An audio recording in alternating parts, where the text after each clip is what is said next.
Hi, I'm Michael. I'd like to talk to you about emergency preparedness. And one part of being prepared is to take the time to store extra food and water supplies, which I'm doing right now. It's actually pretty easy to do.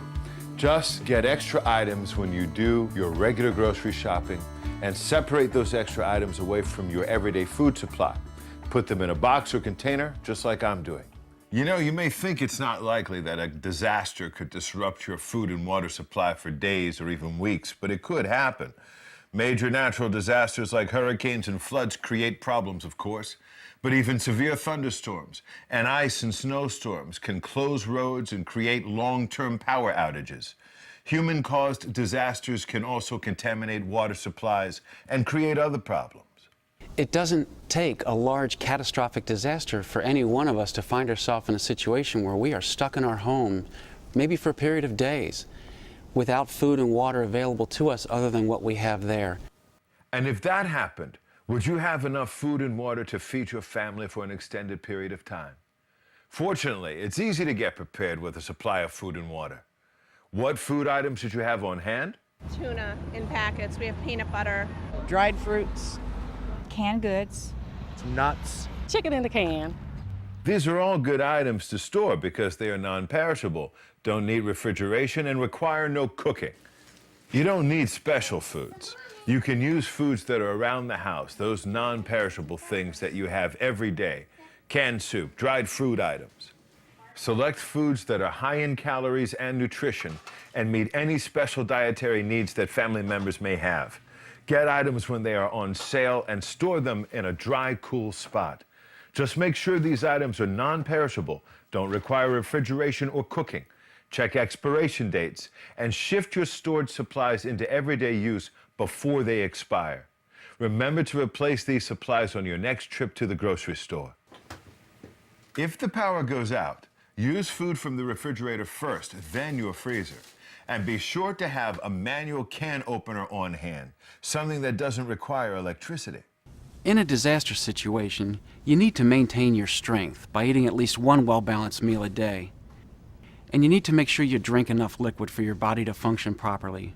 Having a supply of clean water is a top priority. Floods or chemical contamination may make your tap water unsafe for drinking and even for personal hygiene, such as washing your hands or brushing your teeth. If this is the case, you will be advised by local authorities. Contaminated water can cause diseases like dysentery, typhoid, and hepatitis. Having a supply of clean water is a top priority in an emergency. Under regular conditions, an active person needs to drink at least 2 quarts of water each day. You also need water for food prep and personal hygiene. So you'll need to prepare by storing at least 1 gallon of water per person per day. And remember to include your pets, as they need water too. For a family of 4, you'd need 4 gallons of water per day. If you have to evacuate, take a 3-day supply. And if you are staying at home, have at least 4 additional days of water on hand, or ideally, as much as a 14-day supply. Now that's a lot of water.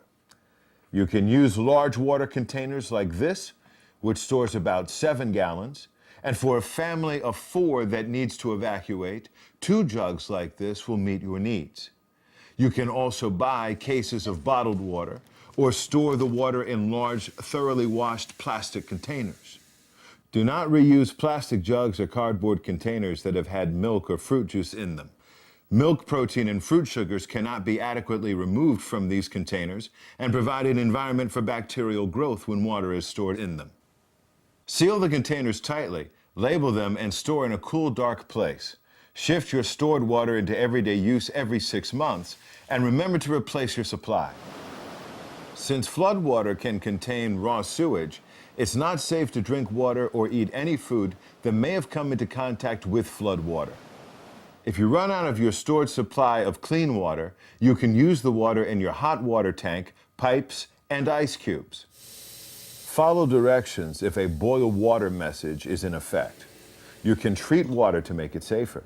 You can boil water for at least 1 full minute, or you can add 16 drops of regular unscented household bleach to 1 gallon of water.